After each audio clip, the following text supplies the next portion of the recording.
Kita lanjutkan ya. Kita masih ada waktu untuk melanjutkan ta'lim kita. Dan semoga Allah muliakan kita semua insyaallah teman-teman sekalian. Bismillahirrahmanirrahim. Dalam pertemuan tadi telah kita bahas bahwa pada musim haji ada amalan yang sangat dahsyat yang saat dikerjakan, bisa mengentaskan kesalahan, membuat pribadi lebih baik, membuka pintu gerbang surga, menghadirkan husnul khatimah, dan mendekatkan diri kepada Allah Subhanahu wa ta'ala. Amalan ini dibagi dua, amalan bagi yang berhaji dan amalan bagi yang tidak berhaji. Waktunya bersamaan, sama-sama di musim haji. Musim haji kita telah bahas di Quran surah kedua ayat 197. Al-hajju ashhurum ma'lumat. Haji ditunaikan di waktu-waktu bulan-bulan yang telah diketahui. Kita sudah sampaikan dari Syawal ke Dzulhijjah, bulan 10 sampai 12 itu musim haji. Jadi kalau saya katakan bulan 11 musim haji bukan? Musim haji. Bulan ke-12 musim haji bukan? Musim haji. Kalau saya katakan, perhatikan, puncak haji tanggal berapa? 9 Dzulhijjah. 9. Ini wukuf. 10-nya ada amalan. 11-nya ada amalan. 12-nya ada amalan. 13-nya ada amalan. Baik, jadi musim haji itu berlangsung dari mulai persiapan di bulan Syawal sampai ke Dzulhijjah, khususnya sampai tanggal 13-nya. Nah, sekarang kalau saya katakan gini, musim haji dari Syawal ke Dzulhijjah. Jadi kalau saya katakan Dzulqa'dah bulan ke-11 masuk musim haji? Musim haji. Dzulhijjah masuk musim haji? Musim haji. Artinya dari persiapan sampai ke puncak berlangsung di musim haji. Nah, kalau haji itu sudah ketahuan jelas. Sekarang ada amalan sama-sama di musim haji.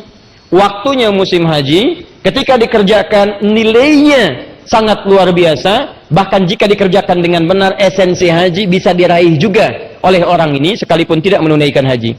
Karena waktunya di musim haji, maka harus sama-sama amalan dikerjakan di musim haji. Di antara yang panjang dari Syawal sampai dengan Dzulhijjah itu, mana di antara musim dan waktu ini yang berpeluang dikerjakan sehingga bisa meraih titel dan hasil seperti orang yang berhaji menunaikan ke Baitullah. Sekalipun tidak sama persis dengan di sana, tapi di sini bisa mendapatkan keutamaan yang nyaris serupa. Waktunya kata Al-Quran itu didapatkan di 10 hari pertama di bulan Dzulhijjah. 10 hari pertama, berarti tanggal 1 sampai 10 Dzulhijjah. 1 sampai 10 Dzulhijjah. Dzulhijjah bulan ke berapa? Bulan ke-12. Perhatikan, fokus, lihat sini. Musim haji. Orang menunaikan haji. Persiapan dimulai di bulan Syawal. Puncaknya bulan Dzulhijjah ini. Ada orang mengerjakan amalan di musim haji, tapi dia tidak berhaji. Dan dia berpeluang mendapatkan status yang tinggi, nyaris menyerupai orang-orang yang berhaji. Saya katakan nyaris, karena dia bisa mendapatkan birrun, mabrur, tapi amalannya, ada amalan spesifik yang tidak bisa diserupakan dengan yang mereka haji. Seperti, maaf, sholat di Masjidil Haram, itu beda nilainya. Supaya nanti jangan dipahami begini, oh, kalau begitu sama ngapain haji? Udah aja di sini, gitu kan? Nah, sehingga tidak ada kesimpulan seperti itu. Jadi tetap ada keutamaan di sana, tapi di sini ini bukan main-main. Nah, kapan waktunya? Waktunya harus musim haji. Musim haji antara Syawal sampai Dzulhijjah. Maka kata Al-Quran, di antara sekian waktu ini dari musim haji, ada tanggal 1 sampai 10 Dzulhijjah. Dari sekian musim haji ini, 1 sampai 10 Dzulhijjah. Jika Anda kerjakan amalan di waktu ini, maka Anda berpeluang mendapatkan status seperti orang yang menunaikan haji di sana. Status yang dimaksudkan, status mabrur, dengan puncak mendapatkan status birrun yang melekat pada diri kita. Nah, saking pentingnya ini, sampai Allah bersumpah dari tanggal 1 sampai 10 Dzulhijjah ini, yang disebutkan sumpahnya di Quran surah ke-89 ayat 1 sampai 10.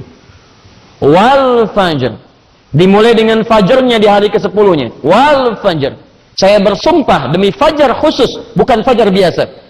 Saya tadi katakan ada dua penafsiran tentang fajar di sini. Ada yang menafsirkan fajar umum setiap hari datang, ada yang menafsirkan yang ini bukan fajar yang umum, karena fajar yang umum disebutkan di ayat-ayat lain. Al-Baqarah 187, Quran surah Al-Isra 78. Yang ini khusus. Dari mana taunya khusus? Disebutkan kalimat setelah ayat ini, walayalin nashar, dan 10 malam sebelumnya, sebelum datang fajar yang ke-10 ini. Jadi saya bersumpah, kata Allah, ada waktu fajar, datangnya cuma setahun sekali. Ini sangat istimewa, dan keistimewaan ini akan diawali dengan keistimewaan 10 malam sebelumnya. Kalau 10 malam, berarti dari malam pertama, malam kedua, malam ketiga, sampai malam ke-10. Jatuh fajarnya fajar hari ke-10. Artinya kalau kita hitung, malamnya ada 10, siangnya ada berapa? 9 sampai hari ke-9-nya. Tapi kalau ditambahkan dengan fajarnya, berarti masuk hari ke-10-nya. Artinya, ada 10 malam, ada 10 siang. Digenapkan 10 hari, karena disebut hari itu kalau ada siang dan malamnya. Jadi kalau kata simpulkan, dari ayat ini secara singkat ada 10 hari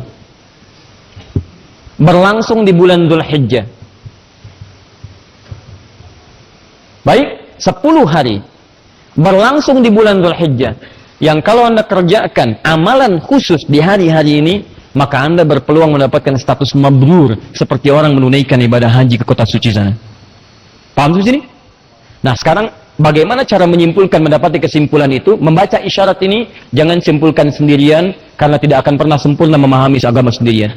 Kita simpulkan berdasarkan keterangan Nabi SAW dalam 3 riwayat yang kami tuliskan tadi ini. Saya bacakan kembali hadisnya, dari situ kita turunkan amalannya. Dari amalan ini kita mulai membuat kurikulum untuk bulan depan. Karena persiapan menuju hari ini tinggal beberapa pekan lagi. Anda, kehilangan 10 hari ini, Anda mesti menunggu tahun depan. Dan berita kurang baiknya, belum tentu Anda hidup sampai dengan tahun depan. Jadi saya sering katakan, boleh jadi Allah memberikan kesempatan beramal di tahun ini untuk menutup kekurangan di masa lalu, sehingga sempurna saat kita kembali kepada Allah Subhanahu wa ta'ala. Qala haddatsana, telah menyampaikan kepada kami, kata Imam Al-Bukhari.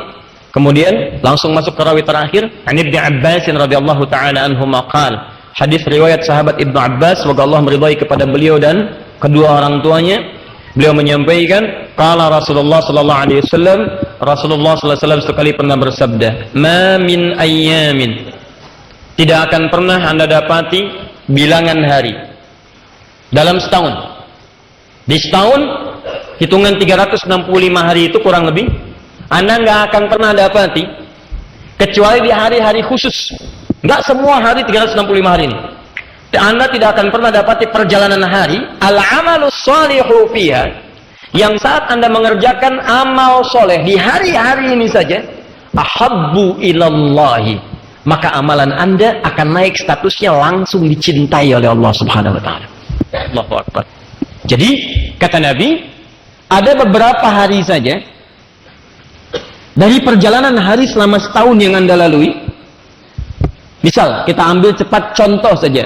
Kalau kita sebutkan misal setahun ada 365 hari, misal saja, misal. Di antara 365 hari ini, ada beberapa hari yang kalau Anda mengerjakan, ini kuncinya, saya langsung bulati, kalau Anda mengerjakan amal soleh di hari-hari ini, maka status amalan ini akan langsung naik statusnya, dicintai oleh Allah Subhanahu wa ta'ala. Masya Allah. Barusan tadi kita sholat isya. Pertanyaan saya, dari sekian Anda sholat isya yang pernah Anda kerjakan selama hidup, sholat isya mana yang paling dicintai oleh Allah Subhanahu wa ta'ala? Anda sebelum isya sholat maghrib. Pertanyaan saya, apakah sholat Anda dicintai oleh Allah Subhanahu wa ta'ala? Anda hari ini baca Al-Quran. Pertanyaan saya, apakah bacaan Anda dicintai oleh Allah Subhanahu wa ta'ala? Anda hari ini infak. Dari sekian yang diinfakkan, dari mana yang dicintai oleh Allah Subhanahu wa ta'ala? Anda hari ini beramal soleh. Pertanyaan saya, apakah amalan Anda seketika dicintai oleh Allah? Tapi ketika Anda hadir di hari-hari ini, setiap yang Anda kerjakan, kalau benar itu amal soleh, statusnya akan naik langsung amalan yang dicintai oleh Allah Subhanahu wa ta'ala. Sekarang pertanyaannya, kalau Anda mengerjakan sesuatu dan amalan itu dicintai oleh Allah, bonus apa yang Anda dapatkan selain amalan-amalan yang belum tentu turun cinta Allah kepadanya? Si fulan baca Al-Quran, dapat pahala, tapi bacaannya belum tentu dicintai Allah. Pahala dia dapatkan, cinta Allah belum diraih. Si fulan B baca Quran, Dia dapat pahala dan bacaannya dicintai oleh Allah Subhanahu wa taala. Ketika yang bacaannya dicintai oleh Allah, selain pahala, apa yang dia dapatkan? Perhatikan keterangan di Quran surah ketiga Ali Imran ayat 31, paling kiri sebelah atas. Qul in kuntum tuhibbunallaha fattabi'uni. Katakan Muhammad, kalau kalian serius mencintai aku, kata Allah, maka buktikan cintamu itu dengan mengikuti petunjuk Nabi Muhammad SAW. Salatnya ikuti cara Nabi membimbing salat. Kata Nabi, "Shallu kama ra'aitumuni usolli." Al-Bukhari nomor hadis 651. Salatlah kalian seperti kalian melihat aku salat.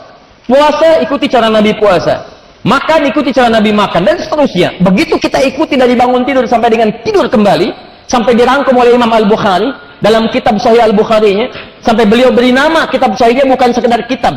Saya tidak menginginkan, kata Imam Al-Bukhari kalau dalam bahasa kita, saya tidak menginginkan Anda menjadikan kitab saya sebagai koleksi yang cuma Anda pajang, Anda deretkan jadi tampilan dalam kehidupan. Kalla, kata beliau, kitab saya ini Al-Jami As-Sahihul Musnad Al-Mukhtasar min umuri Rasulullah sallallahu alaihi wasallam wa sunanihi wa ayyamihi. Ini kitab berisi petunjuk kehidupan. Isinya sahih, bersumber dari Nabi SAW, bukan karya saya, bukan karangan saya. Langsung ke tujuan, tidak bertele-tele. Apa isinya? Semua aktivitas Nabi SAW, sunnah-sunnahnya, dan keseharian dalam 24 jamnya. Saking pahamnya beliau dengan ayat tadi, saking inginnya memberikan petunjuk kepada kita untuk mengikuti tuntunan Nabi, maka beliau merumuskan semua tuntunan Nabi yang beliau bisa dapatkan, dituliskan dalam bentuk kitab. Tulis, dibagi 97 pembahasan. Orang baca Al-Bukhari umumnya cuma dibaca hadis Nabi, padahal beliau membuat bab petunjuk kehidupan. Kitabul Iman berisi 57 hadis. Nih, bab tentang iman. Siapa yang imannya ingin naik supaya nggak turun-turun. Kadang ada orang yang imannya naik semangat ke masjid, imannya turun malas ke masjid. Sekarang bagaimana caranya naik nggak turun-turun? Baca kitab saya, Kitabul Iman, 57 petunjuk dari Nabi. Kitabul Ilmi, bab tentang mencari pengetahuan, bagaimana supaya cepat paham, ingatannya kuat, langsung mendapat keberkahan dari ilmunya. Ada orang belajar, maaf pintar, tapi ilmunya nggak berkah. Ilmunya hanya digunakan untuk menghasilkan mafsadat dalam kehidupan. Ada yang ilmu dunia cuma menghancurkan kehidupan orang lain. Ada yang ilmu agama cuma dipakai untuk mencari kehidupan dunia. Yang ini tidak. Bahkan hebatnya, ada petunjuk bisnis Kitabut Tijarah, ada petunjuk menata pemerintahan Kitabul Imarah, dan seterusnya, dan seterusnya, dan seterusnya. Ikuti Nabi. Maka ketika Anda ikuti, yuhibbukumullah, Anda berpeluang mendapatkan cinta Allah Subhanahu wa taala. Lihat sini, saya buat persamaan. Untuk mendapatkan cinta Allah, kata Al-Quran, ikuti Nabi. Kata Nabi, lihat sini, dari sekian yang banyak yang diikuti itu, saya berikan amalan yang singkat. Ketika Anda kerjakan di waktu-waktu ini, Anda langsung berpeluang mendapatkan cinta Allah. Lewat hadis tadi, perhatikan hadisnya. Cuma ada beberapa hari Anda kerjakan amalan ini. Anda mungkin banyak mengikuti saya dari bangun tidur, tidur lagi. Bangun tidur, sampai tidur lagi. Setiap hari, 365 hari. Kalau mau singkat, padat, Anda gunakan cara yang cerdas. Cari beberapa hari ini, Anda kerjakan amalan di situ, seketika cinta Allah Anda dapatkan. Ketika Anda dapatkan ini, maka bonusnya, teruskan ayatnya. Wa yaghfir lakum dzunubakum. Ketika Anda kerjakan amalan itu, cinta Allah diraih, maka seketika Allah akan mengampuni semua dosa-dosa Anda. Semua dosa diampuni. Ini bonusnya. Orang yang dicintai oleh Allah, maka seketika hal pertama yang ia dapatkan bukan sekedar pahala, tapi Allah akan mengampuni semua dosa-dosanya. Dan itu nanti ada ukurannya, awas, hati-hati. Jangan Anda simpulkan bahwa saya mengerjakan amalan di hari-hari ini seketika cinta Allah datang. Tidak. Nanti akan ada ukuran-ukurannya. Dari mana Anda tahu ketika mengerjakan cinta Allah lahir didapatkan oleh Anda? Nanti kita akan bahas itu semua. Tapi saya ingin pahamkan dulu, dari 365 hari, ada beberapa hari yang kalau Anda mengerjakan amal soleh, Anda mendapatkan cinta Allah. Kalau Anda ingin mendapatkan cinta Allah, ikuti Nabi. Kata Nabi, ada beberapa hari. Kerjakan ini, maka Anda mendapatkan cinta Allah. Apa bonusnya? Semua dosa Anda akan diampuni. Siapa yang tidak punya dosa boleh angkat tangan? Saya pulang. Dosanya sedikit? Agak banyak? Banyak? Masya Allah, saking banyak nggak bisa ngangkat. Siapa yang mau masuk surga angkat tangan? Masya Allah, luar biasa. Ngaku banyak dosa, pengen ke surga. Nabi Adam dosa dikit keluar dari surga, gitu kan? Dan itu hikmah, pernah saya bahas, jadi tidak perlu berpanjang lebar. Kemudian itu hikmahnya supaya diberikan petunjuk pada anak cucunya supaya kembali kepada Allah. Nah, ini ada peluang. Jadi maksudnya gini, kalau Anda mengakui banyak dosa, lantas Allah berikan kesempatan untuk menggugurkan dosa, tapi Anda tidak mau ambil juga, berarti yang salah bukan Allah. Anda sendiri yang menjerumuskan diri masuk dalam kubangan dosa. Jadi benar kata Nabi, semua umat Islam, umatku kata Nabi akan masuk surga. Akan masuk. Jadi kalau ada yang tidak masuk, bukan Nabi yang salah, bukan Allah yang keliru, orangnya sendiri yang nggak mau. Illa man aba. Kamu mau masuk surga, nih saya ampuni dosa. Waktunya di hari ini, Anda nggak datang. Yang salah bukan Allah, Anda sendiri. Bahkan amalnya dihadirkan dalam kehidupan kita, tapi tidak dikerjakan. Itu yang fatal. Nah sekarang kita cepat, ya Allah, kami ingin dapatkan amalan ini. Apa yang dimaksud beberapa hari ini? Teruskan hadisnya. Min hadhil ayyamil ashri, yaitu 10 hari pertama di bulan Dzulhijjah. Hadis ini yang tadi dituliskan Al-Bukhari nomor hadis 969, At-Tirmidzi nomor hadis 757, Abu Dawud nomor hadis 2538. Itu adalah tafsir dari Quran surah 89 ayat 1 sampai 10. Min hadhil ayyamil ashri, yaitu yang dimaksud 10 hari pertama di bulan Dzulhijjah. Ini. Baik, belum selesai hadisnya. Qalu, para sahabat kemudian bertanya pada Nabi sallallahu alaihi wasallam, "Ya Rasulullah, walal jihadu fi sabilillah?" Ya Rasulullah, bagaimana status dengan jihad fi sabilillah? Apakah bisa menandingi keutamaan amalan di 10 hari pertama Dzulhijjah ini? Nah, ini pintarnya para sahabat, Masya Allah. Sebagian mereka membaca, ini amalan mendapatkan ampunan dosa, status tinggi. Tapi ada amalan lain, jihad fisabilillah, tinggi juga. Nah, dua-duanya yang tinggi ini kalau dibandingkan, mana yang paling tinggi? Mana yang paling utama? Nah, ini dari sini ada tasjih nanti, penyemangat pada kita. Di saking dibandingkannya, kita tahu mana yang paling tinggi, itu dorongan paling kuat untuk mengerjakannya. Kata Nabi, walal jihadu fisabilillah.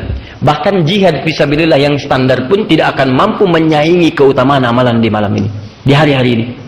Jadi kalau Anda, satu, mengerjakan amalan ini, kata para ulama hadis, pertama mendapatkan bonus tadi, cinta dari Allah yang menggugurkan semua dosa. Yang kedua, status amalan Anda naik, pahalanya bukan sekedar pahala biasa, tapi pahala di atas jihad fi sabilillah. Anda baca Al-Quran satu hurufnya berapa? 10, normal. At-Tirmidzi nomor hadis 2910. Man qara'a harfan min kitabillah falahu asyru hasanat. Anda baca di 10 hari ini bukan cuma 10, di atas fi sabilillah. Orang jihad fisabilillah dapatnya surga kalau benar dengan jihadnya. Anda berjihad dengan amal soleh di hari-hari ini, wafat Anda statusnya fisabilillah. Baca Quran, wafat dalam keadaan fisabilillah. Salat, benar salatnya, wafat fisabilillah. Masya Allah. Mau seperti itu? Harus menunggu sampai 10 Dzulhijjah. Itu pun kalau wafat. Kalau wafat, hati-hati. Kalau wafat. Kalau tidak wafat ya, tunggu lagi. Tunggu lagi. Jelas ya? Baik. Nah, sekarang kembalikan sini. Jadi, kata Nabi disampaikan pada para sahabat, status ini saking tingginya, bahkan saking tingginya Allah bersumpah. Kalau Allah sudah bersumpah, artinya bukan penting banget. Ingat, bukan penting, tapi penting banget. Allah itu tanpa bersumpah pun pasti penting. Jadi kalau sudah bersumpah, sangat penting. Manusia saja bersumpah, Anda bisa percaya. Masa Allah sudah bersumpah, Anda nggak percaya? Kurang apa lagi? Kata manusia, sumpah. Baik, saya percaya. Kata Allah, saya bersumpah. Masa kamu nggak percaya? Paham ya? Nah, jadi ini ada sesuatu yang penting, kecuali ada satu amalan saja yang memang nggak bisa disaingi oleh yang ini. Jadi, ini 10 hari pertama Dzulhijjah, statusnya di atas jihad fisabilillah yang standar. Saya katakan standar. Jauh di atas ini. Tapi ada satu amalan yang memang nggak bisa dikalahkan oleh apapun, termasuk yang 10 ini. Penutup hadisnya, illa rajulun kharaja binafsihi wa malihi wa lam yarji' min dzalika bisyai'. Kecuali ada orang yang memang mau berjihad dengan hartanya, bahkan dengan jiwanya, lantas dia wafat dalam keadaan jihad itu. Wafat dengan harta dan jiwanya saat dia berjuang di jalan Allah Subhanahu wa taala. Misal, maaf, antum dititipkan oleh Allah harta misalnya, terus antum berjihad dengan harta itu. Ya, zakat keluarkan, infak keluarkan, bantu orang ini itu dan sebagainya. Ya, keluarkan lagi, sampaikan lagi. Antum tahu, antum cari surganya dengan itu. Seperti Quran surah ke-28 ayat ke-77. Antum mendapatkan kemuliaan. Kalau wafat dalam keadaan sedang berjuang dengan harta itu, wafat antum sedang berinfak, wafat antum sedang zakat, wafat antum sedang sedekah, maka status antum berada dalam jihad yang sangat tinggi. Atau berjuang sampai dengan nyawanya kemudian juga berakhir di situ. Jangan diartikan misalnya dengan perang, terjadi perang saja. Kalau tidak ada panggilan perang pun, dalam perang tidak ada panggilan, maka mohon maaf, majlis ilmu itu jihad. Yang mengajar, yang belajar itu jihad. Makanya kalau antum berangkat misalnya, saat berangkat atau saat pulang, tiba-tiba antum niatkan belajar nih karena Allah, benar-benar belajar untuk memperbaiki diri, untuk hijrah, lalu wafat di pertengahan jalan, maka antum mendapatkan status paling tinggi yang nggak bisa disaingi dengan apapun. Wafat dalam keadaan puncak jihad tertinggi. Bahkan ada orang yang pernah berbuat banyak maksiat sampai membunuh 100 orang. Kriminalitasnya tinggi, tapi dia putuskan untuk berhijrah. Saya mau kembali kepada Allah. Konsultasi pada seorang syekh, ustadz alim. Kata syekh ini, pergi ke majlis ilmu sana, belajar ilmu dulu, berangkat ke sana. Kamu bukan tidak baik, tapi lingkungan ini mempengaruhi kamu tidak baik. Keluar dari sini belajar. Setelah baik, silahkan sampaikan risalah dengan baik. Dia berangkat ke majlis ilmu itu. Di jalan dia beristighfar, ingat dosa-dosanya. Berangkat dengan benar. Jadi kalau orang berangkat ke majlis ilmu benar itu, dia mengoreksi diri. Bukan cuma mau datang, sayang. Kemana? Sadadi, ngapain ke sana? Ada kurma. Wah, saya. Anda pengen kurma, dapat kurmanya. Dia koreksi diri, saya pengen berubah. Saya pengen berubah. Kapanpun saya bisa pulang menghadap Allah. Dia beristighfar. Nah ingat, istighfar ketika dia bertobat, tobat itu amalan kedua yang mendapatkan cinta Allah. Dalilnya Quran surah kedua Al-Baqarah di akhir ayat 222, paling kanan pertengahan. Innallaha yuhibbut tawwabin wa yuhibbul mutatahhirin. Innallaha yuhibbut tawwabin. Allah mencintai orang tobat. Jadi begitu dia tobat, mengoreksi diri, istighfar dia pada Allah, tobat, cinta Allah turun kepadanya. Kaidah cinta mengatakan diampuni semua dosa. Begitu ternyata dia di jalan tanpa dia ketahui dan memang gaib, maut datang lebih cepat dari apa yang dia bayangkan. Dia membayangkan sampai di majlis ilmu, tapi maut lebih cepat daripada bayangan dirinya. Datang, wafat di pertengahan jalan. Begitu wafat dia, sudah bunuh 100 orang, banyak maksiat, wafat di tengah jalan menuju majlis ilmu, tiba-tiba turun perintah, dakhalal jannah, masuk surga. Dosa diampuni, amalan pertama langkahnya mendapatkan jaminan kebaikan, surga. Turun kemudian ayat Quran surah kedua Al-Baqarah jauh setelahnya untuk memberikan kisah-kisah terbaik. Quran surah keempat, maaf An-Nisa, Quran surah keempat ayat 100, paling kiri sebelah bawah. Baca pertengahan ayatnya. Wa may yakhruj min baitihi muhajiran ila Allah wa rasulih thumma yudrikul maut faqad waqa'a ajruhu 'ala Allah. Siapa yang mau merubah dirinya, berhijrah lebih baik, kemudian dia mengisi diri, baru keluar rumahnya untuk merubah diri. Keluar rumah, belajar. Begitu melangkah, thumma yudrikul maut, datang maut menjemputnya, faqad waqa'a ajruhu 'ala Allah, maka pahalanya langsung diberikan oleh Allah Subhanahu wa taala, berpeluang surga. Makanya turun hadis keterangan dari Nabi. Di hadis riwayat Ibnu Majah, nomor hadis 233, setiap orang yang melangkahkan kakinya menuju majlis ilmu, man salaka tariqan yaltamisu fihi ilman, sahhalallahu lahu tariqan ilal jannah. Begitu dilangkahkan, benar cara melangkahnya, niat ikhlas, maka langkah itu akan mempercepat langkah dirinya menuju surga Allah Subhanahu wa taala. Masya Allah. Jadi antum ini sedang berjuang. Makanya berjuang teman-teman. Dari sekian pekan, masa nggak ada satu waktu untuk belajar untuk surga antum? Antum tuh diberikan 7 hari sepekan, 6 hari dipakai untuk dunia. Masa 1 hari nggak ada untuk akhirat antum? Apa antum mau gunakan semua untuk urusan dunia antum? Antum akan tinggalkan. Meninggal dunia, semua ditinggalkan. Jadi aneh kalau yang sementara antum kejar-kejar. Yang sifatnya abadi tidak disiapkan. Tanyakan pada diri Anda, dari 24 jam itu berapa untuk akhirat Anda? Ayo, pulsa akhirat udah diisi belum? Pulsa dunia kurang dikit, diisi-isi. Pulsa akhirat Anda udah tambah belum? Quran Anda, sholat Anda, paling minimal ya 40 hari, 40 rakaat dalam sehari, 40 rakaat. Bisa untuk sholat. 17 rakaat sholat fardu, ditambah dengan 12 rakaat rawatib sunnah. 17 tambah 12 berapa? 29. Tambah 11 rakaat sholat malam. 40 rakaat. 40, jaga. Orang-orang soleh selalu menjaga 40 rakaat dalam kesehariannya. Ketika tidak terjaga itu, Allahu Akbar, usahakan. Nggak sengaja, ganti besoknya. Baca Quran, sholat duha tambah misalnya dengan syuruknya, dengan macam-macamnya. Jaga, itu akhirat Anda. Termasuk dalam sepekan, masa nggak ada waktu untuk belajar? Surga ada di situ. Dan Anda tidak akan pernah tahu dalam keadaan apa Anda akan wafat menuju Allah Subhanahu wa taala. Karena itu pastikan setiap pekerjaan Anda melahirkan taat. Begitu terfikir maksiat, Bayangkan akan diwafatkan waktu itu. Ingin wafat Anda dalam keadaan fisabilillah. Mudah-mudahan saat pulang nanti ya, insya Allah. Itu pun kalau meninggal. Kalau meninggal, kita belum tahu. Ya. Nah, sekarang, Bismillah. Sekarang, di sini. Jadi kesimpulannya adalah, awas, hati-hati. Saya baru berikan pengantar. Ini baru mukadimah nih. Ya, ya serius, baru mukadimah ini. Sampai jam berapa kita? Silahkan, saya 8:30 selesai, Anda sampai jam 11 nggak ada masalah. Hari ini kita ambil mukaddimah dulu. Lihat, kita ada 10 menit, 15 menit ke depan, jadi tolong maksimalkan dengan baik. Lihat sini. Kesimpulannya, ada tanggal 1 sampai 10 Dzulhijjah. Bulan ke-10 atau 11? 12, ya. Waktunya berapa hari? 10 hari. Berapa malam? 9 malam, 10. 10 malam. Berapa hari? 10 hari. 10 malam, 10 siang, 10 hari. Ya, 10 hari. Nah, hari yang ke-10-nya spesial. Hari 10-nya spesial, tanggal 10 Dzulhijjah ini spesial, makanya disebut dari mulai fajar. Ya, kalau yang 9 harinya itu masih disebut biasa.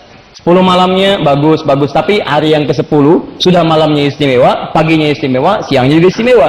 Karena nanti di hari ke-10 ada amalan khusus yang tidak dilakukan di hari-hari sebelumnya. Makanya disebutkan dari mulai fajarnya. Paham ya? Tapi intinya, tanggal 1 sampai 10 Dzulhijjah, waktunya istimewa. Jika Anda mengerjakan, ini kuncinya. Sekarang saya rubah dari bulatan jadi kotak. Lihat sini. Jika Anda kerjakan amal soleh di hari-hari ini, maka Anda satu, berpeluang mendapatkan cinta Allah Subhanahu wa ta'ala. Kedua, orang yang mendapatkan cinta Allah akan mendapatkan ampunan dari semua dosa. Ketiga, status amalannya naik melebihi jihad fisabilillah. Yang standar? Ini apa ini?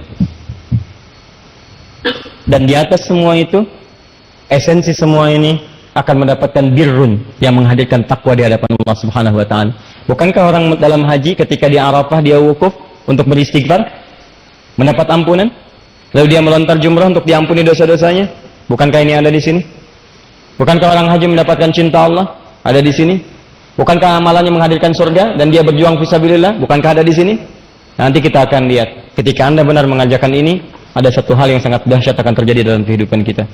Nah, teman-teman sekalian, status ini semua berada di musim haji, tanggalnya spesifik, tapi pertanyaannya, apa Ustadz amalannya untuk mengerjakan ini? Kata Nabi, kerjakan amal soleh. Hanya pertanyaannya, amal soleh apa yang dimaksudkan di 10 hari ini, yang coba kita buka secara umum sekarang, supaya bersiap-siap membuat kurikulum amal soleh ketika masuk di tanggal 1 sampai 10 ini. Nah, pada malam hari ini, karena kita masih mukaddimah untuk pembukaan, malam ini saya akan menurunkan amal-amalnya saja. Nanti di pertemuan berikutnya kita akan rinci semua amalan itu beserta dalil-dalil keseluruhannya. Paham sampai sini? Sepakat insyaallah? Baik, alhamdulillah. Tinggal sepakat aja ya. Saya yang terangkan, yang nulis, yang ngapus, Masya Allah. Anda tinggal datang, dapat kurma, dapat umroh, dapat macam-macam. Biasa. Sudahlah. Fokus, siap? Baik. 1. Di sini. Saya beri rumus cepat ya. Tolong rumus ini dipakai. Kalau sedang baca Quran, pakai rumusnya. Saya tidak menerangkan Anda untuk sekedar tahu, tapi bawa pengetahuan itu untuk dipraktekkan dalam pemahaman. Di sini. Tadi amalannya apa? Amal soleh. Sekarang amal soleh itu apa? Apa amal soleh? Amal yang baik. Apa amal yang baik? Amal soleh. Apa amal soleh? Amal yang baik. Nah. Sini. Amal soleh adalah amal singkatnya yang disukai dan diridhoi oleh Allah Subhanahu wa ta'ala. Atau dipandang baik, ya, baik tapi menurut Allah. Segala yang baik menurut Allah disebut dengan saleh namanya. Nah, bagaimana menemukan amal soleh dalam uraian ayat-ayat Quran? Sederhana. Setiap Anda menemukan kata amal soleh, umumnya akan diawali dengan kata iman. Jadi begitu menemukan amal soleh, sebelumnya iman. Ya, amal soleh jamaknya amilus solihat. Saleh, solihat, amal amilu. Kalau dijamakkan amal soleh, itu amilus solihat. Begini tulisannya, amilus solihat. Ini satu. Kalau banyak, amilu, banyak yang mengerjakan. Soleh, solihat, banyak yang dikerjakan. Sekarang lihat, ketika Allah menyebutkan kalimat amilus solihat, itu selalu diawali dengan iman di awalnya. Misal, amilus solihat pertama yang disebutkan di Quran surah kedua Al-Baqarah ayat 25, paling kanan sebelah atas, dan disandingkan dengan surga. Wabashshiril ladzina amanu wa amilus solihati anna lahum jannatin tajri min tahtihal anhar. Berikan kabar gembira pada orang yang beriman, wa amilus solihat, kemudian imannya mendorong dia untuk mengerjakan amal saleh, maka ada peluang memasuki surga dengan segala keindahannya. Yang paling singkat Al-Baqarah kepanjangan, Al-Asr surah 103. Wal 'asr innal insana lafi illal ladzina wa, setiap ada iman amal soleh, setiap ada iman amal soleh. Maka kuncinya sekarang kita balik. Kalau Anda menemukan kata iman, setelah itu amal soleh. Pemahaman terbaliknya adalah, artinya kalau Anda ingin menemukan jenis-jenis amal soleh, temukan setiap kata iman dalam Al-Quran. Apapun bentuknya. Mau kata kerja, kata kerjanya progresif fi'il mudhari, atau yang infinitif fi'il madhi, ataukah kata benda misalnya, isim fa'il misalnya, atau yang lainnya, setiap menemukan kalimat iman, apapun bentuknya, setelahnya pasti amal soleh. Diulangi, amal soleh terletak setelah iman. Pengertian terbaliknya, setiap menemukan kalimat iman, maka kalimat setelahnya itu pasti rincian amal soleh. Contoh, kalimat iman pertama Al-Baqarah ayat 3, paling kiri pertengahan, alladzina yu'minuna bil ghaib, iman. Ada orang-orang takwa meningkatkan imannya kepada Allah walaupun tak nampak dalam pandangannya. Itu iman. Kalau yakin pada yang nampak, ilmu. Ini apa? Spidol, karena kelihatan. Kelihatan, karena kelihatan ilmu. Kelihatan pandangan, kunci ilmu salah satunya pandangan, mata. Ada 3 kunci ilmu. Mata, telinga, kedua, ketiga pikiran. Inna sam'a wal basara wal fu'ada kullu ulaika kana anhu mas'ula. Tapi kalau saya katakan, ini apa? Nih, saya pegang apa? Pegang apa? Pegang spidol, percaya nggak? Kalau saya tadi pegang spidol, Anda percaya itu ilmu. Tapi kalau saya begini, ini spidol, Anda masih yakin juga pada yang tidak kelihatan, itu iman namanya. Paham? Nah, yang tidak kelihatan disebut dengan ghaib. Allah tak nampak dalam pandangan kita sekarang. Tapi kita yakin keberadaan itu disebut iman namanya. Bagaimana membuktikan keimanan? Kerjakan amal soleh. Tapi yang paling menarik bagaimana caranya? Lihat, alladzina yu'minuna bil ghaib wa yuqimunas shalah. Disebutkan satu salat, begini tulisannya. Lihat. Amal soleh terletak setelah iman. Berarti kalau ada kalimat iman setelahnya amal soleh. Kadang-kadang ada kalimat amal soleh, kadang ada detil amalannya. Jadi kalau Anda bertanya apa saja amal soleh ini? Nih, 1, salat. Wa mimma razaqnahum yunfiqun. 2, infaq. Walladzina yu'minuna bima unzila ilaik Al-Quran, interaksi dengan Al-Quran. Ya. Tahan. Terus buka lagi ayatnya, buka lagi suratnya, temukan. Al-Baqarah ayat 183. Ya ayyuhalladzina amanu, iman, kutiba alaikumus syiyam, puasa. Awas, 4 puasa, syiyam. Al-Maidah ayat 1, ya ayyuhalladzina amanu aufu bil uqud, tepati janji amal soleh. Dan seterusnya, ini contoh-contoh saja. Tahan. Siap-siap, nanti masuk ke 1 sampai 10 Dzulhijjah, Anda diminta untuk meningkatkan amal soleh. Apa saja diantaranya? Ini ada yang umum, sholat. Tahan, fokus sebentar. Kenapa sholatnya diungkapkan dengan seperti ini? Karena nanti ada kalimat sholat yang alif, lam, sod, lam, alif, ta marbutah. Ada alif, lam, sod, lam, waw, alif, ta maftuhah. Ya rahmakallah. Tapi yang ini, alif, lam, sod, lam, atasnya fathah tegak, waw, ta marbutah. Kenapa pakai yang ini? Kedua, infak. Kepada siapa infak harus kita berikan? Kalau sudah ada infak, berarti harus ada siap-siap yang diinfakkan. Kenapa kita bahas sekarang? Mumpung ada jeda 3 pekan ke depan, siap-siap nyari sesuatu untuk diinfakkan. Ya, kan sekarang kata Allah, ayo infak. Kalau Anda nggak punya yang diinfakkan, apa yang mau diinfakkan? Makanya mumpung masih jauh, kita siapkan. Peluangnya banyak. Ada bentuknya kotak, jalan tuh kotak. Itu bukan mobil-mobilan tuh. Jalan tuh kesini nanti. Bukan, itu kotak infak. Makanya ditulisin kotak infak. Tuh ada infak. Tapi apakah infak harus selalu masuk kotak? Tidak. Nanti ada yang lain-lain. Apa saja itu semua kita akan bahas. Apa saja salat yang dimaksudkan kita akan bahas. Maksud saya, ketika tiba pada waktunya, kita akan punya apa yang diinfakkan dan kita maksimalkan apa yang dituliskan. Quran, apa saja supaya bisa bikin kurikulum dari sekarang. Ya, apakah bacaannya, apakah tilawahnya, atau hafalannya. Jadi begitu Anda punya siap-siap sekarang, tanggal 1 sudah dimulai. 1 sampai 10, saya harus khatam Quran. 30 juz, bagi 10, 3 juz dalam sehari. 3 juz dibagi 5 waktu sholat. Bagi 5 waktu sholat supaya memudahkan. Sebelum sholat subuh, sekian ayat. Setelah sholat subuh, sekian ayat. Supaya ringan. Begitu selesai 10 hari, khatam Quran dalam 30 juz. 10 hari, saya harus hafal. 10 surat. Masya Allah. Suratnya dimulai dari belakang aja. Saya nggak apa-apa. 1, 2, 3 sampai dengan An-Nas. Nggak ada masalah daripada nggak sama sekali. Ya. Memahami ayat. Ayo, setiap hari, saya harus paham. Juz amma nggak ada masalah. Hari pertama, saya baca juz amma. Surat apa dulu? Dimulai dari Ad-Duha dulu yang ringan-ringan. Baca tafsirnya. Setelah itu Alam Nasrah Kasodrak, baca tafsirnya sampai ke ujung. 10 hari Anda hafal misalnya 10 surat, hafal 10 tafsir, dan Anda menghatamkan Quran 30 juz. Ini baru amalan umum. Karena ada amalan khusus yang saat dikerjakan, Masya Allah, itu bisa berpeluang langsung menggugurkan dosa-dosanya. Dan amalan itu nggak bisa dikerjakan oleh sembarangan orang. Kalau yang ini semua orang bisa mengerjakannya. Semua orang bisa mengerjakan, termasuk puasa. Nanti kita akan jalankan di pertemuan yang akan datang satu kurikulum bahwa nanti ada puasa yang hanya berlangsung tanggal 1 sampai 9 Dzulhijjah saja, tidak pada yang lain. Dan Nabi selalu mengerjakannya, sering mengerjakannya, terutama hari ke-9-nya. Dan saya nanti berikan rahasia pada Anda. Tapi tolong komitmen ya, ini hanya antara kita saja.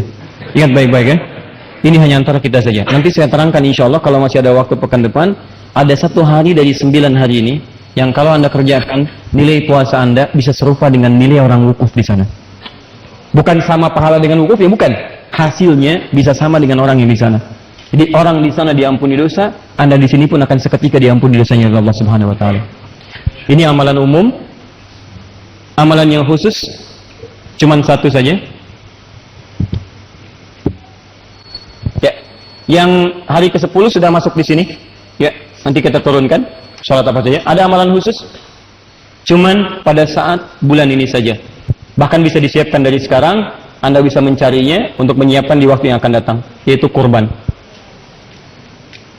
Cuman di sini saja. Nggak ada orang mengadakan kurban misalnya di bulan Ramadan. Nggak ada kurban di bulan Rajab. Kenapa kok kurbannya Rajab? Ini spesial. Nggak ada. Cuman di waktu ini. Dan menariknya, Anda bisa siapkan bahkan dari saat ini. Ini yang saya maksudkan, sebetulnya orang banyak tidak sadar bahwa dia mampu berkurban. Banyak orang mampu kurban, tapi tidak mau. Ada orang yang maaf, tidak mampu sebetulnya berpoligami, tapi banyak yang mau. Itu yang saya maksudkan tadi di awal perjumpaan. Nah, kalau Anda bisa mendapatkan amalan ini, mampu diampuni dosa, dosa digugurkan habis semuanya, kenapa tidak Anda ambil? Tapi persoalannya, ini yang jadi persoalan besar, bukan tadi yang saya ungkapkannya harus dibahas. Persoalan besarnya, banyak yang berkorban tapi tidak mendapatkan ampunan Allah Subhanahu wa taala. Dia bukan berkorban, hanya sekedar mengorbankan hewan yang bahkan tidak ridho dia korbankan. Sembelih, nggak mau. Sembelih, nggak mau. Tapi hatinya menolak, sekalipun lehernya terpaksa ditengadahkan. Teman-teman sekalian, bahkan ada yang menarik, orang memahami korban pun masih keliru. Apa itu korban? Kalau tidak tahu katakan apa? Itu paling gampang. Apa itu kurban? Dan makna kurban bukan Allahu a'lam. Ada makna tersendiri, dan dengan makna itu ada ukuran keberhasilan kurban dan amalan 10 Dzulhijjah ini apakah diterima atau tidak oleh Allah Subhanahu wa taala. Nah, apakah amalan-amalan ini? Seperti apa gambarannya? Dalam waktu sepekan ini, insya Allah pekan yang akan datang kita akan teruskan detil amalan ini seluruhnya. Kemudian saya hadirkan kitab-kitab contohnya, amalan-amalan khususnya, karena khusus nanti bagi yang berkorban ada amalan pendahuluan, seperti larangan memotong kuku, ya, dan rambut yang melekat pada tubuh. Bukan bulu ya, kalau manusia itu rambut bukan bulu. Ya, ini misalnya rambut di ketiak itu rambut bukan bulu. Kalau bulu itu hewan yang unggas itu bulu tuh, hewan ya. ayam berbulu, nggak ada ayam berambut. Ya, makanya bulu ayam bukan rambut ayam. Ya, unta itu berbulu, ya. Kerbau itu berbulu. Kenapa saya terangkan dari sekarang? Untuk memahami hadis nanti belakangan. Karena nanti ada yang keliru memahami hadis itu, dimaksudkan yang dimaksud adalah jangan cabutin bulu hewan. Dan nggak ada kerjaan nyabutin bulu hewan, ya. Nanti kita akan lihat. Barangkali itu yang pertama saya sampaikan di kurikulum kita sampai dengan ke pekan depan. Pekan depan tanggal berapa insya Allah? Insya Allah kita masih punya 2 pertemuan sebelum barangkali kalau Allah berkenan dan ridha kami akan berangkat ke Tanah Suci. Kita akan ada 2 pertemuan lagi. Pertemuan ini kita akan tuntaskan semua ini bersama dengan kitabnya. Saya akan bawakan barangkali Sahih Muslim di pertemuan yang akan datang. Kemudian yang kedua, tahan. Insya Allah untuk pekan depan kami akan coba ringkaskan ini dalam bentuk tabel amalan. Tabel ini akan difotokopi. Pekan depan akan dibagikan fotokopinya. Kalau terbatas akan diupload di akhir media. Anda bisa ambil itu sebagai panduan amalan ketika masuk tanggal 1 sampai 10. Misal sholat, nanti kami akan turunkan sholat apa saja yang bisa dikerjakan. Nanti begitu masuk tanggal 1 sampai 10, Anda tinggal keluarkan. Sholat ini waktunya jam berapa? Kerjakan checklist, ini checklist. Kenapa penting ada itu? Untuk mengukur di hari berikutnya. Kalau hari kedua nggak dikerjakan, tanda tanya kenapa. Paham ya? Sampai dengan selesai. Insya Allah, tolong doakan dan tolong ingatkan pada staf kami supaya nanti persiapan sebelumnya sudah siap dan bisa dibagikan insya Allah. Paham sampai sini? Siap insya Allah berubah? Siap berhijrah insya Allah? Siap bertakbir insya Allah? Takbir. Baik, teman-teman, mohon izin menyampaikan informasi sebelum kita akhiri pertemuan malam ini. Yang pertama, kita bersyukur pada Allah diberikan kesempatan untuk hidup hari ini. Dimohon berkenan kalau saya menutup pertemuan kita dengan informasi pertama bahwa tolong isi hidup kita dengan yang lebih bermanfaat. Dan awali dengan saling mendoakan. Saya pun sama, saya butuh doa dari Anda semua supaya bisa istiqamah menjaga nilai-nilai kebaikan. Dan Anda jangan bosan kalau ada yang kurang tepat, Anda boleh ingatkan supaya kita perbaiki. Tapi tolong ditanyakan terlebih dahulu supaya tidak salah paham dalam hal-hal yang mungkin Anda ingin sampaikan. Yang kedua, insya Allah besok bagi yang akan mengikuti dan sesuai dengan persyaratan, dan tadi kami melihat beberapa sudah hadir di Bekasi, di sekitaran tempat kami ini, bahkan dari yang jauh-jauh, untuk mengikuti tes besok yang insya Allah akan kami buka untuk tes penerimaan beasiswa ke Akademi Imam Malik di Istanbul.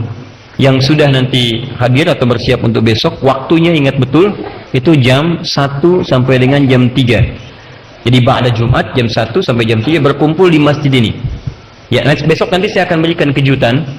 Dan besok itu insya Allah ketika tes nanti akan dimulai, kami akan berikan pilihan. Karena insya Allah dan alhamdulillah wa syukrulillah, kami mendapatkan informasi dari kolega-kolega di Timur Tengah dan yang lainnya. Mereka pun akan memberikan beasiswa. Bahkan mereka berkenan ber-MOU dengan kami dan diberikan nanti kesempatan untuk merekomendasikan siswa-siswa untuk belajar di sana. Jadi nanti mudah-mudahan besok kita berikan kejutan kepada yang ikut tes itu nanti. Bukan hanya satu kampus, nanti ada beberapa kampus yang bisa dipilih. Jadi kalau nggak masuk kualifikasi satu kampus, mungkin bisa masuk kampus yang lainnya, yang mudah-mudahan berjuang dalam kebaikan insya Allah. Kalau Anda memenuhi syaratnya, silakan bisa diikuti dan mudah-mudahan ada manfaat di dalamnya. 3, bagi yang sudah mendaftar di program Syiar Al-Quran dengan 3 turunan programnya, Anda menunggu sampai ke pekan depan. Sekarang sedang diverifikasi seluruhnya. Hasil verifikasi itu ada penempatan kelas. Nanti Anda akan diinfokan sesuai dengan formulir yang masuk kepada kami. Info itu akan masuk kepada teman-teman sekalian. 1, bersamaan dengan penempatan kelasnya di kelas mana.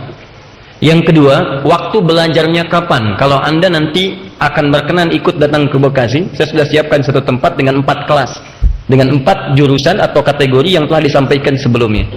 Nah, kalau Anda misalnya terkait dengan lingkungan tempat yang sudah membuat komunitas, nanti pun akan disampaikan di komunitas Anda terhubung waktunya kapan. Karena nanti pembimbingnya nanti ada dengan kami khusus, waktu akan disesuaikan. Misal Anda tinggalnya di Medan misalnya, ya Anda ada komunitas. Misal komunitasnya yang pertama untuk yang menghafal Quran, kapan waktu spesifik nanti terhubung langsung ke Medan. Jadi lainnya nggak akan terbuka kepada yang lain, hanya ke situ saja. Beberapa titik. Itu waktunya akan disesuaikan. Itu nanti akan dikonfirmasi dalam sepekan ke depan. Yang ketiga ini yang paling penting, sebelum kami berangkat insya Allah ke Tanah Suci, semua yang terhubung dengan pendaftaran itu akan kami undang, kita akan berkumpul bersama-sama di sini, memberikan materi-materi dan bekal atau juga kurikulum yang akan Anda pelajari selama paket pembelajaran itu. Misal, ada paket bacaan Quran dan pendalaman Quran, maka itu butuh mushafnya.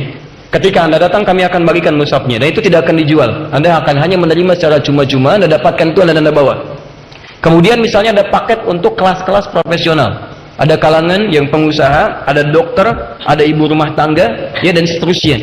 Maka dalam konteks ini nanti kita juga akan undang, kita berikan kurikulum ini akan Anda pelajari selama nanti setahun ke depan. Targetnya begini, begini, aplikasinya seperti ini. Ya, jadi tolong antum yang sudah mendaftar, tolong ditahan sebentar. Dalam waktu sepekan, tinggal 3-4 hari ke depan, itu nanti akan ada pemberitahuan terkhusus untuk pertemuan kita di tempat ini pada waktu yang kami infokan kemudian. Paham sampai sini? Baik, kalau sudah dipahami, saya kira kita cukupkan pada malam hari ini. Saya ada permintaan satu saja. Tidak ada kaitan dengan apapun. Tolong tunjukkan bahwa kita adalah hamba-hamba Allah yang terbaik. Hamba Allah yang terbaik, maka dia hanya mengeluarkan semua nilai kebaikan dalam dirinya. Maka keluarlah dari masjid ini dengan cara yang baik, yang tertib, yang sopan, yang baik, sampai kembali ke rumah masing-masing. Lakukan dengan keadaan yang tenang, dan jangan isi dengan yang tidak bermanfaat. Di jalan Anda berzikir kepada Allah. Di mobil mulai hari ini jangan buka yang tidak bermanfaat, buka murotal Quran. Dan tolong Anda hadirkan target. Dalam sepekan saya hafal misalnya 7 ayat surat Al-Baqarah, sehari 1 ayat. Masukkan programnya ke mobil Anda, ulang-ulangi 7 ayat itu aja. Sampai Anda datang ke Masjid Al-Ihsan misalnya, di malam Jumat Anda sudah hafal 7 ayat. Pulang, dengar itu lagi, bacakan itu lagi. Nanti ada saatnya Anda akan menutup semua kaset itu, murotal itu, dan hanya Anda, istri Anda, anak-anak Anda bermurojaah di mobil itu. Begitu Anda katakan alif lam mim, istri Anda mengatakan dzalikal kitabu la raiba fihi hudal lil muttaqin. Anak Anda mengatakan alladzina yu'minuna bil ghaib, dan seterusnya. Dan itulah keindahan hakiki yang Anda rasakan sampai tak terasa bahwa ketentraman hidup dalam jiwa Anda. Subhanakallahumma wa bihamdika asyhadu an la ilaha illa anta astaghfiruka wa atubu ilaik. Wa akhiru da'wana alhamdulillahi rabbil alamin. Wal 'afwu minkum. Assalamualaikum warahmatullahi wabarakatuh.